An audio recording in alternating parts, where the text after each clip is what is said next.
Hello. Thank you for your continuous support. This means a lot to us. If you enjoy the stories we share, kindly subscribe to this channel. Now let's dive into the details of today's story. The call came in just after 7 o'clock a.m. while I was reviewing cell response data in my home lab. My hands were gloved, deep in pipetting cycles when the screen lit up. "Dad," I let it ring once more before answering. "Good morning, Izzy," he said, his voice polished and unhurried, like he was delivering a quarterly update. "What's going on?" I asked, still focused on the microplate in front of me. "I wanted you to hear it from me directly," he said. "We're transferring the rights to the NanoShield IP to Ariel. She's going to oversee commercial development moving forward." I froze. "You're what?" "It's already in motion," he continued. "She's got a stronger business instinct, and frankly, she stood by me when you were still figuring yourself out. She understands market timing." I slipped off my gloves, trying to keep my voice steady. "That's not your call to make." "Of course it is," he said flatly. "Langston Pharma funded your research. The lab time, the early materials, even your assistants paid for by us. You didn't build this alone, Isadora. It belongs to the company. I own the underlying methodology," I said carefully. "The delivery design, the core mechanism developed independently off company clock." He let out a short, humorless laugh. "You think a few late nights in your garage makes this yours? Come on, don't make this harder than it has to be." I opened my laptop and stared at the digital receipt from the U.S. Patent Office. "Filed 3 months ago. Confirmed. Accepted."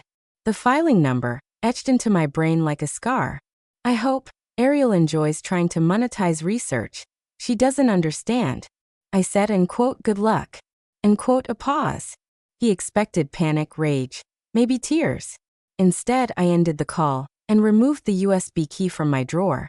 It contained every document, timestamp, lab note, everything Elena and I had prepared for this exact moment.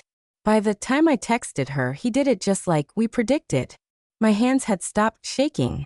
I zipped the files into a folder labeled Langston Breakdown and started backing up everything to cloud storage, because if they thought this was over, they'd misunderstood who I learned resilience from. Before Langston Pharma became a brand, it was a black and white sketch on my parents' kitchen whiteboard. My mother, Dr. Camille Serrano Langston, used to outline molecular pathways while cooking lentil stew, talking through clinical trials like bedtime stories. She wasn't just brilliant. She was deliberate, building a company grounded in data ethics and a relentless belief in doing things right, even when it cost more or took longer. My father, Richard, was the smoother one. He wore the suits, spoke at investor luncheons, made people feel safe handing over their money. But it was always my mother's science that gave the company its soul. After she died, I thought we would carry that legacy forward together.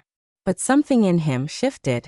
The lab lost its heartbeat, and the boardroom grew louder. Timelines got tighter. Risk tolerance increased. I thought it was just grief in disguise. But by the second year, we were cutting trials short, reducing transparency in our data. When I spoke up, he said I was being overly academic. Then came Celeste, polished, expensive, all smiles and vague references to streamlining vision. He married her 9 months after meeting her at a conference in Napa. Ariel followed shortly after, fresh from an online MBA program and already rebranding the company's digital presence. I remember walking into a quarterly strategy session and seeing her at the head of the table pitching ideas about AI-driven pharma pipelines she barely understood. I tried to stay focused on the science, on my team, on the work that mattered, but things changed fast. My lab access was restricted for compliance. My name was quietly removed from public F-facing projects. Budgets reallocated. When I raised concerns, I was labeled emotional, disruptive, too close to the data. At night, I'd sit in my mother's old lab chair, the only piece of hers I'd kept, and try to remember why I hadn't walked away. Maybe I still believed I could save what she started. But now I understood. This company, our company, had been hijacked, its DNA rewritten. And if they were cutting me out, they were going to learn that I wasn't the one who'd been borrowing credibility all these years. The first time I told Elena what was happening, she didn't say anything right away. just leaned back in her chair, arms crossed, staring at me through the webcam with the same calculating calm she used back in undergrad when she was dissecting case law while everyone else was cramming for finals. End quote. You've been doing independent trials? End quote. She asked eventually. Yes. After hours, my equipment, my notes, no Carter funding. I've kept it clean. Good. Start separating the data streams if you haven't already. You'll need a clean chain of custody for the work you're claiming as your own. I nodded. The methodology for NanoShield was refined in my garage, literally all under my name. That's what we're going to file under, she said. Independent patent, your name only. And trademark the name before they think to rebrand it. Took weeks to build the file. Every protocol, every timestamped entry, every line of code from the software I'd written to track delivery behavior. I cataloged it all meticulously. I even brought in a third-party lab to validate the results just in case they tried to dispute authenticity later. I worked late most nights running simulations on the makeshift bench I'd set up in the garage. My mother's framed degrees, hanging above me like quiet encouragement. When exhaustion blurred my vision, I'd scroll through the emails. I wasn't supposed to see Ariel discussing her upcoming innovation announcement. Celeste telling the board I was too emotionally invested to lead commercialization. Elena built the legal scaffolding while I built the science. She looped in a regulatory expert, checked IP overlap, and quietly ran conflict checks to make sure no one in her firm had ties to Langston Pharma. She even had me create a digital trail of submission backups, logging every change, every access down to the second. I didn't tell anyone at the company, not my team, not the assistants who still believed in the mission. The fewer people who knew, the better. I smiled through meetings, nodded in strategy calls, and let them think I was folding. But in the background, I was laying every brick of my own foundation. The final confirmation came in a 2:17 a.m. email, USPTO application submitted, pending review, timestamp logged. I sat back in my chair, stared at the ceiling, and let out the breath I hadn't realized I'd been holding for months because they thought they were slowly erasing me. But I was already writing the next chapter without them. The shareholder meeting was held in Langston Pharma's new glass auditorium, sleek, sterile, and soulless. I sat near the back, uninvited but not turned away.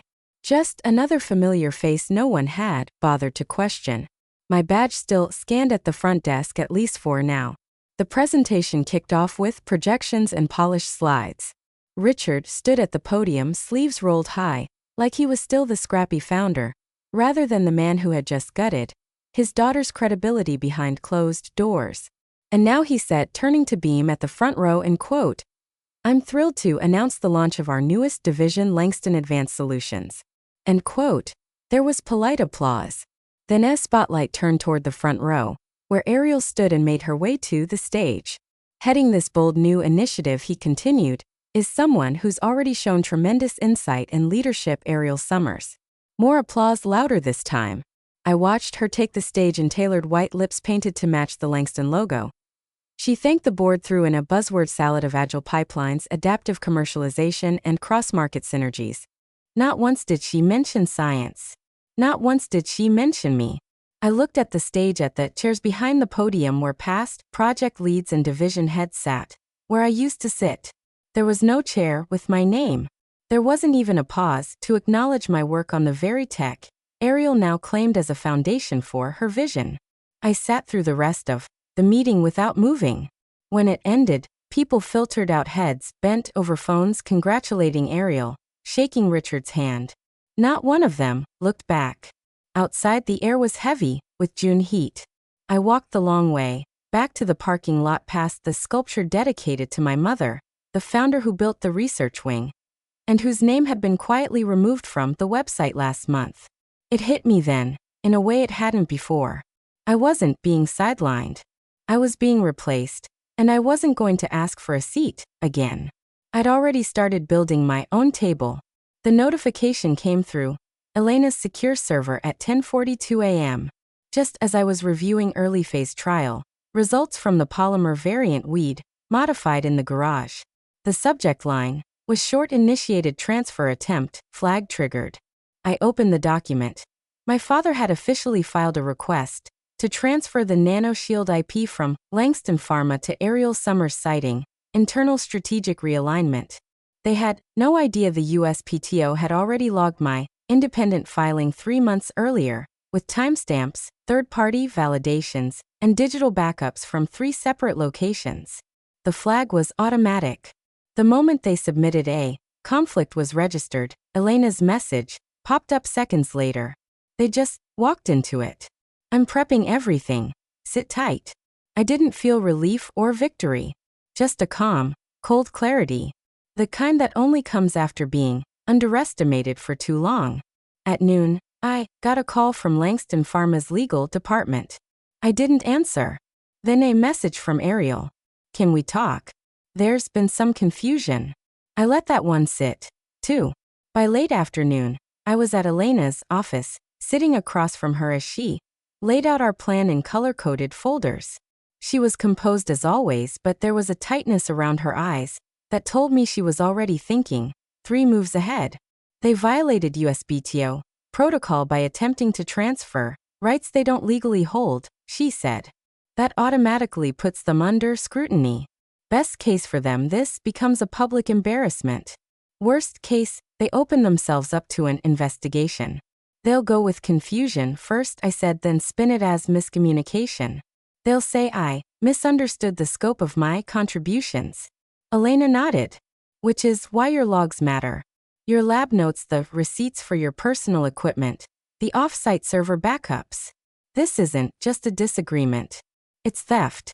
And the documentation proves intent.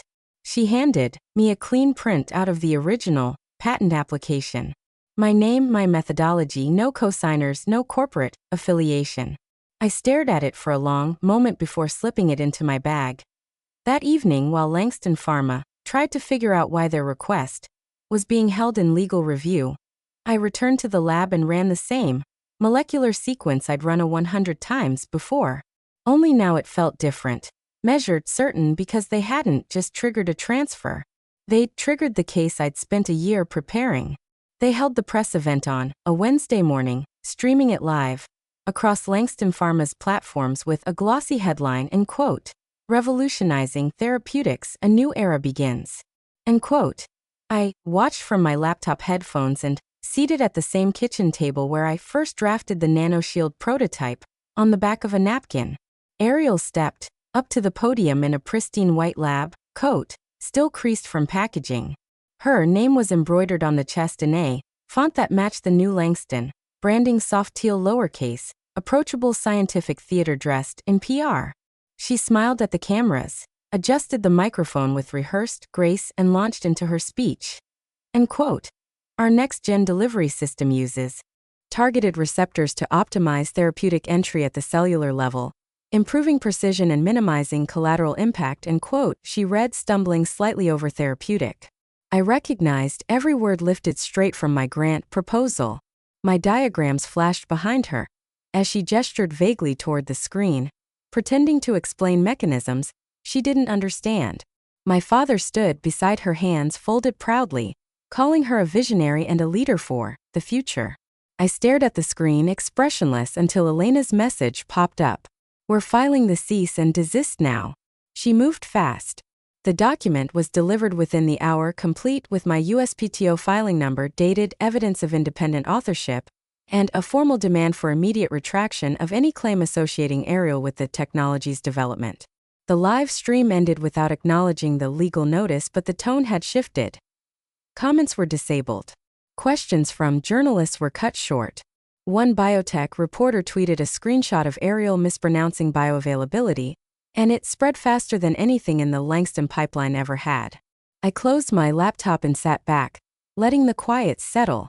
They'd built their announcement on stolen language and borrowed authority. I had let them speak uninterrupted, not out of fear, but to give them enough rope to hang themselves. Now, with Elena's filing in motion and the public record shifting, I returned to the lab and picked up where I'd left off. Because while they played dress up in borrowed coats, I still had real work to do. The interview was Elena's idea. I resisted at first. I didn't want to become a headline. I just wanted to protect what I'd built. But she reminded me that silence had already cost too much. So I sat down with the Chronicle, a quiet publication with enough reach and enough integrity to get it right. The journalist Simone asked questions that mattered. She didn't chase scandal. She wanted the full story and I gave it to her. I talked about my mother, how she believed science wasn't just about innovation, but responsibility. How she built Langston Pharma not to corner markets, but to extend lives. I told Simone about the late nights in the garage, about the trial that failed so badly I almost quit. About the morning I watched a test sample hit a target cell with 98% precision and cried alone in the dark. I didn't mention Ariel by name. I didn't have to. The story ran 2 days later under the headline and quote, "Daughter of Langston Legacy speaks out why science needs boundaries." End quote. It was balanced, but it didn't pull punches. It included my patent filing, the cease and desist, and a brief paragraph about corporate misattribution that everyone knew referred to the press event. That same day, Ariel appeared on a morning news segment, clearly a rushed attempt at damage control. She smiled wide and spoke quickly, name-dropping phrases like nanochannels and adaptive release. But it fell apart the moment the anchor asked her to explain how the delivery system differentiated between healthy and cancerous cells. She blinked, smiled again, then stammered something about customizable programming. The silence that followed said everything. Clips of the exchange hit social media within hours. Side-by-sides comparing her. Blunder to my interview flooded biotech forums. My inbox filled with messages from former colleagues, independent researchers, even regulators who quietly thanked me for speaking out. Langston Pharma issued a lukewarm statement, claiming shared innovation. Elena drafted a response so sharp it left no room for interpretation. That night, I went back into the lab. The reaction rates on trial 17 looked promising, cleaner than I expected. I noted the results, smiled to myself, and set the next cycle in motion.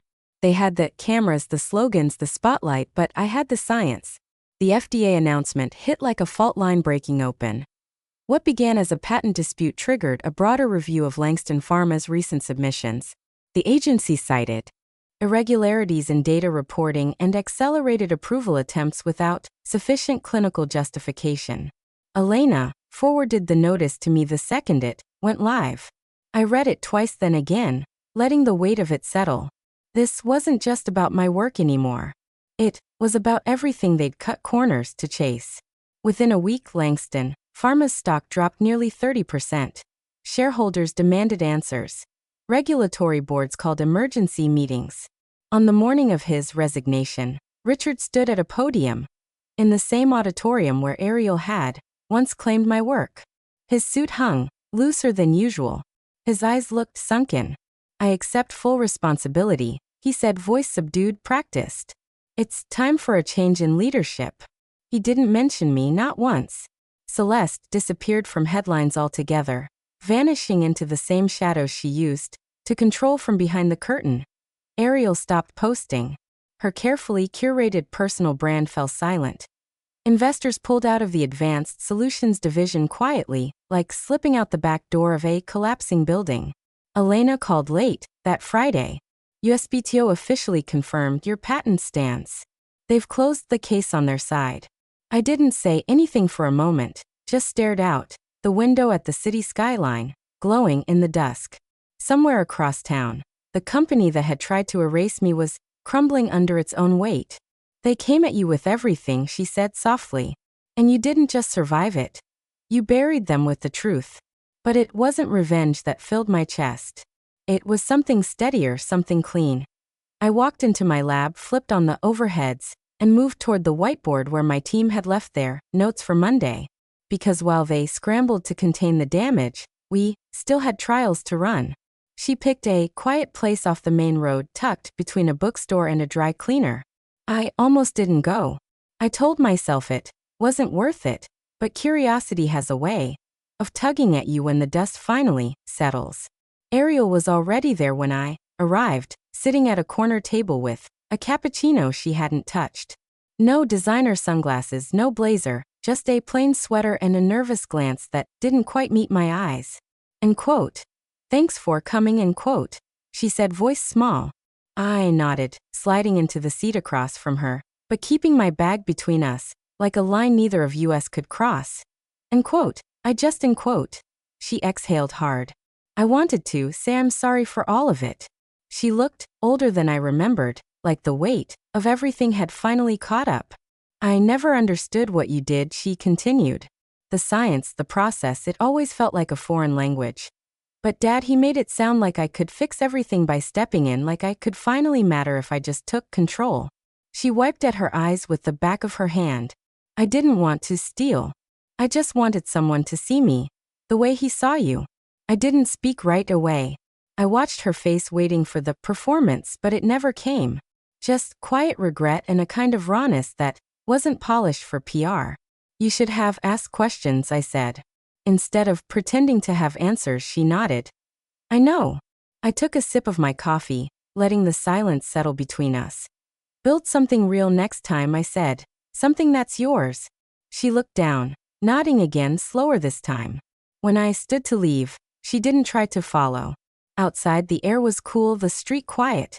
I pulled out my phone and saw a message from Elena waiting. Subject line: Trial 18. Final results in. The package arrived with no return label, just my name written in clean block letters. Inside was my mother's old research notebook. It's leather-worn, soft with time. I opened it slowly, unsure what I was hoping to find. On the first page, in her unmistakable handwriting, she had written, and quote, "Never let anyone trademark your fire." End quote. I ran my fingers over the words, end quote. Something settling in my chest that I hadn't realized was still restless.